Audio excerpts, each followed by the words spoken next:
मान लेना संस्कृति और सुधार लेना प्रगति। अगर आप सुधार लेते हैं तो प्रगति शुरू हो गई है, और गलती को मान लिया तो पता लगता है कि आप सुसंस्कृत व्यक्ति हैं। और भूल हो जाए तो मानो इंसान है, गलतियां होती हैं।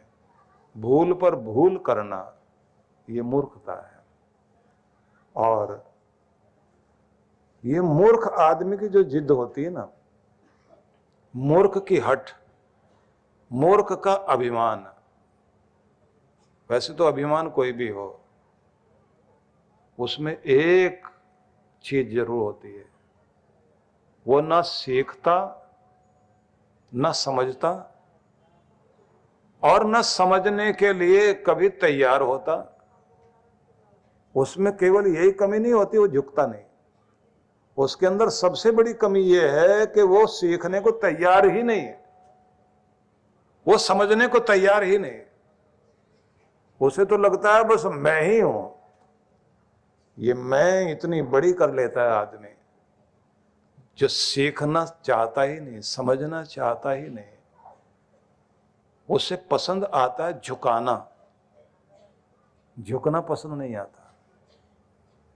इसलिए जो दूसरे को झुकाने में लगा हुआ है, वक्त उसकी परीक्षा बड़ी भयंकर लेता है। और फिर व्यक्ति इतना निराश हो जाता है, गर्दन नीचे लटकी रहती है। तो आइए आज के श्लोक पर हम विचार करें। आज का श्लोक, क्योंकि 5वां अध्याय, भगवान कह रहे हैं योग युक्तो विशुद्धात्मा विजितात्मा जितेंद्रियः सर्वभूतात्म भूतात्मा कुर्वन्नपि न लिप्यते। समझने हैं इसके अर्थ को, लेकिन उससे पहले भगवान ये कह रहे हैं कि दुनिया में कर्म करता हुआ प्रत्येक व्यक्ति लिप्त जरूर हो जाता है। तो कौन लिप्त नहीं होता? लिप्त होने का मतलब यह है कि संसार की माया हर किसी के अंदर प्रवेश करके उसे नीचे की तरफ खींच लेती है। पृथ्वी में गुरुत्वाकर्षण है ना, तो सबसे बड़ा गुरुत्वाकर्षण तो माया में है। माया में तो इतना बड़ा गुरुत्वाकर्षण है कि जो भी ऊपर उठना चाहता है खींचकर नीचे ले आती है। तो इसलिए आपको दुनिया में फंसना नहीं है, दुनिया में बसना जरूर है, लेकिन दुनिया से ऊपर उठकर भी जीना है। तो कौन व्यक्ति कर्म करते हुए भी कर्म में फंसेगा नहीं? ऐसा समझ लीजिए कि जो भी कर्म हम लोग करते हैं, उस कर्म का बीज, जिसे बोलते हैं संस्कार, वो बीज हमारे मन पर अंकित हो जाता है। और वो जब तक अपना फल नहीं देता, परिणाम नहीं देता, तब तक वो हटता ही नहीं, अंदर रहता है। वो अच्छा है सुख देकर जाएगा, बुरा है तो दुख देगा।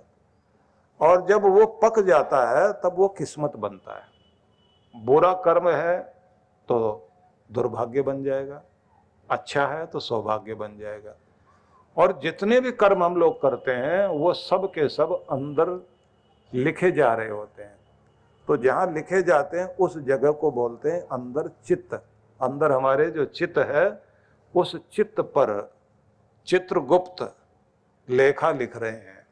चित्रगुप्त हमारे अंदर ही बैठे हुए हैं। मतलब हमारे अंदर जो रिकॉर्डिंग सिस्टम भगवान ने दिया है, उसमें हमारी सारी स्मृतियां, जो भी हम करते हैं, वो सब रिकॉर्ड होता रहता है। जैसे हवाई जहाज की कॉकपिट में एक वॉइस रिकॉर्डर होता है, उसे बोलते हैं ब्लैक बॉक्स। अगर पूरा भी जल जाए तो पूरा हवाई जहाज जलने के बाद भी वो ब्लैक बॉक्स जो है वो नहीं जलता। उसमें आखिर के वो 20-22 मिनट की रिकॉर्डिंग रहती है, आखिरी वाले। मतलब जब घटना घट रही, हर समय रिकॉर्ड होता रहता है उसमें। आपके पास तो ऐसा वॉइस रिकॉर्डर है इसमें केवल ध्वनियां ही नहीं, आपका रूप, रंग, कर्म, स्पर्श, स्मृतियां, सब कुछ अंदर रिकॉर्ड होता रहता है। और शरीर जल जाए, चिता पर जला दिया जाए तो सब कुछ जल गया, तो जलने से पहले इसके अंदर से एक और शरीर बाहर निकलता है, उसको बोलते हैं सूक्ष्म शरीर। उस सूक्ष्म शरीर में 17 तत्व होते हैं। वो आत्मा के साथ में अगले शरीर को धारण करने के लिए जाते हैं। उसी के अंदर एक कारण शरीर भी होता है। वही कारण शरीर जो है धरती पर मनुष्य की देह धारण कराने के लिए आपके अंदर लगा होता है, वो बीज बनता है। और सूक्ष्म शरीर में ही आपकी सारी स्मृतियां होती हैं। उसके अनुसार ही फिर अगला जन्म जो होता है वो उसी के अनुसार होता है। तो उसमें ही भाग्य भी है हमारा। और कमाल ये है कि पिछली घटनाओं का स्वभाव में कभी कभी ऐसा प्रभाव रहता है कि अगर मृत्यु जो है आग में जलकर हुई तो कभी भी कहीं बहुत तेज आग जलती हुई देख लोगे तो देखते ही डर लगने लग जाएगा, घबराहट हो जाएगी इतनी कि चक्कर आने लग जाए। किसी को सर्प को देखकर डर लगता है, किसी को पानी को देखकर डर लगता है, किसी को ऊंचाई को देखकर डर लगता है, किसी को भीड़ देख करके, भीड़ में कुछ लग गया होगा। पिछले जन्म का कुछ न कुछ प्रभाव हमारे अंदर रहता है और ये सूक्ष्म शरीर में ये सब चीजें रहती हैं। तो आप समझ लीजिए कि जो हमारा चित्त है उसमें सारी स्मृतियां रिकॉर्ड होती रहती हैं और वही फिर हमारे अगले जन्म के अनुसार वो जो बीज हैं वही सुख दुख देते हैं। भाग्य यही है। तो कहते हैं भाग्य बनने में टाइम लगता है क्योंकि सारी स्मृतियां अंदर रिकॉर्ड हैं। जब अंदर रिकॉर्ड हो गई तो उसे बोलते हैं संचित कर्म, जमा कर्म, फिक्स डिपॉजिट। वो जो फिक्स डिपॉजिट है उसका एक टाइम होता है कि इतने टाइम के बाद ये भाग्य बनेगा। और जब वो भाग्य बनता है तो फिर भगवान भी उसे नहीं रोक पाते। फिर तो वो किस्मत बनकर आपको सुख दुख देने के लिए आ जाता है सामने। हाथ बंध जाते हैं, अक्ल बंध जाती है, दिमाग काम नहीं करेगा। जब कर्म सामने आता है तो रुलाएगा इतना कि आंसू सोख नहीं पाएंगे। और जब खुशियां देगा तो खुशियां भी इतनी देगा कि आप उन खुशियों के द्वारा इतने आनंदित हो जाएंगे, आप कहेंगे मेरे जैसा तो दुनिया में कोई खुशहाल है ही नहीं। आसमान में उछलते हुए घूमेंगे, रुलाने पर आए तो मेरे जैसा दुखी कोई नहीं। किस किस तरह से वो सामने आ जाता है। तो कर्म तो अपना रूप दिखाता ही है, लेकिन एक बात जरूर है, उसके पकने से पहले, किस्मत बनने से पहले जो चित्त में बीज पड़े हुए हैं उसे तपस्या से, साधना से जला सकते हो आप और धो पोंछ के साफ कर सकते हो। ये जो आप सत्संग में आकर बैठते हैं, यहाँ जो भजन करते हैं, इसके बाद जो साधना करने का मौका मिलता है, अनुष्ठान करने का मौका मिलता है, उस अनुष्ठान का परिणाम ये होता है जब आपसे साधना कराई जाए, तब कराया जाए, उसका परिणाम होता है पाप जलने लग जाते हैं और आपका अंतकरण स्वच्छ होने लग जाता है। न जाने कितने कितने आपके जमा खाते को अभी किस्मत बनने से पहले आप अपनी भक्ति और अपनी तपस्या से जलाकर साफ कर सकते हैं। बस जो थोड़ा बहुत बच गया, किस्मत बन गया, उसको जरूर भोगना पड़ेगा, बाकी खाता क्लियर हो जाएगा। इसलिए सबसे अच्छी चीज साधना है और गुरु की शरण में बैठकर जरूर कुछ साधना करनी चाहिए, जप तप करना चाहिए, नाम जपना सीखना चाहिए, जिह्वा पर नाम ठहर जाए इसकी कोशिश करनी चाहिए।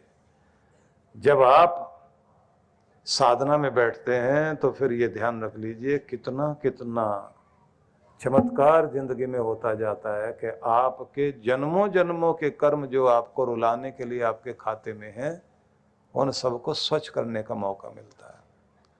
लेकिन मन जो है ना, वो तामसिकता से, राजसिकता से भरा हुआ होता है, उसको चंचलता वाली चीजें पसंद आएंगी। बैठाया जाए चैन से नहीं बैठना चाहता।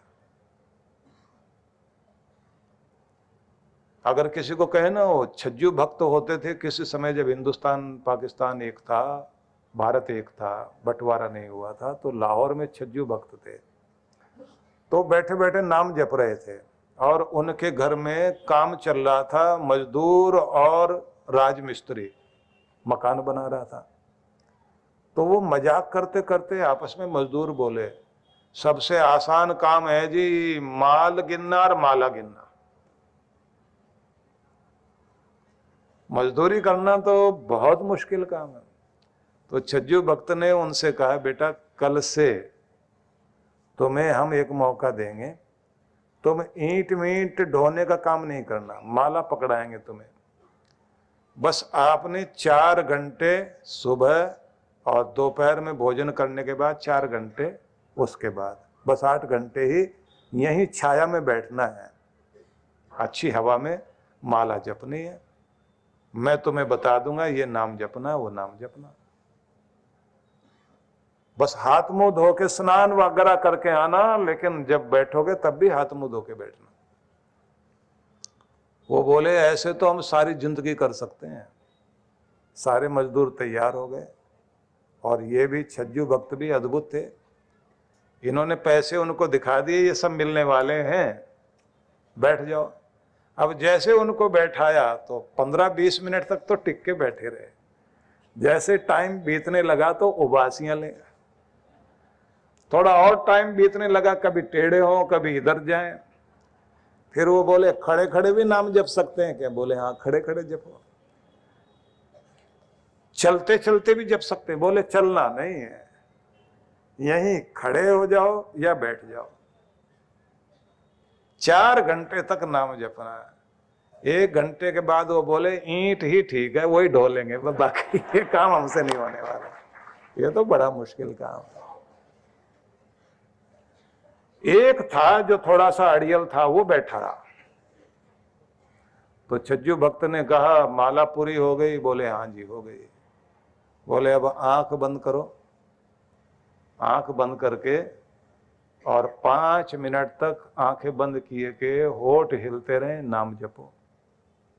तो 5-10 मिनट तक उसने वैसे किया। उसके बाद बोले अब बिल्कुल शांत होकर और अंदर अंदर मन में महसूस करो कि माला चल रही है। अब आंखें बंद करके उसने अंदर माला जपने की कोशिश की। थोड़ी देर में आंखें खोल ली। क्या हुआ? बोले मेरी औरत दिखाई दे रही लड़ते हुए,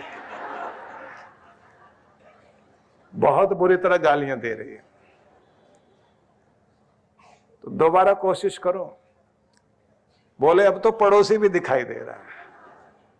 और उसके बाद वो भी उठ खड़ा हुआ, महाराज अपने तो बस का काम नहीं, ईंटें ढोलेंगे। चंचलता और ये सब जो है ना, ये चीजें हमें बैठने नहीं देती। इसलिए पतंजलि ऋषि ने बड़े अच्छे ढंग से समझाया कि सब व्यक्तियों को सबसे पहले आसन जमाना आना चाहिए। 20 मिनट तक एक आसन पर स्थिर होकर बैठ सकें। उसके बाद प्राणायाम करना सीखना चाहिए। प्राण शक्ति को उज्जवल और शक्तिशाली बनाकर फिर उसके बाद में आपको किसी एक बिंदु पर ध्यान टिकाना है।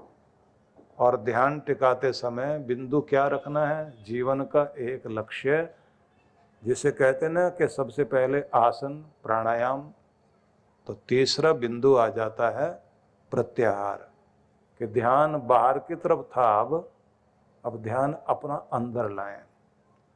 अब पहले बाहर की चंचलता खत्म की आसन पर बैठकर, प्राण शक्ति को स्थिर किया। अब अंदर आंखें बंद करके आप अंदर भी अपने आप को शांत करें। और जिन चीजों में आपको ज्यादा रुचि है, जो आपको दौड़ाती हैं, उनसे अपना ध्यान हटाकर आप किसी पक्ष विपक्ष में न पड़ें, स्वाद बेस्वाद में न जाएं, अपने आप को सहज और शांत कर लें। जब ये स्थिति आ जाए तब कहते हैं अब फोकस बनाओ। फोकस बनाना है, कंसंट्रेशन बनानी है, किसी एक बिंदु पर स्थिर होकर अपने मन को टिकाना है, एकाग्रता को साधना है। तो ये धारणा है। जैसे ये धारणा आगे बढ़ने लग जाए तो फिर एक ही जगह पर ध्यान टिकाए टिकाए खो जाइए, स्वयं को भुला दें। और यहीं से फिर जब आप स्वयं को भुलाते हैं तो उसकी किरणें आपको छूने लग जाती भगवान की। तब अंदर से शीतलता आने लग जाएगी, शांति, प्रेम, धैर्य, शक्ति, समृद्धि, ये सब विभूतियाँ आनी शुरू होंगी। लेकिन आपको उनका ध्यान नहीं है, बस वो अपने आप आपको चार्ज कर रही होंगे। आपको तो बस ये लगेगा जैसे कोई आनंद, कोई बहुत बड़ा सुख, एक बहुत बड़ी निश्चिंतता अंदर आ गई।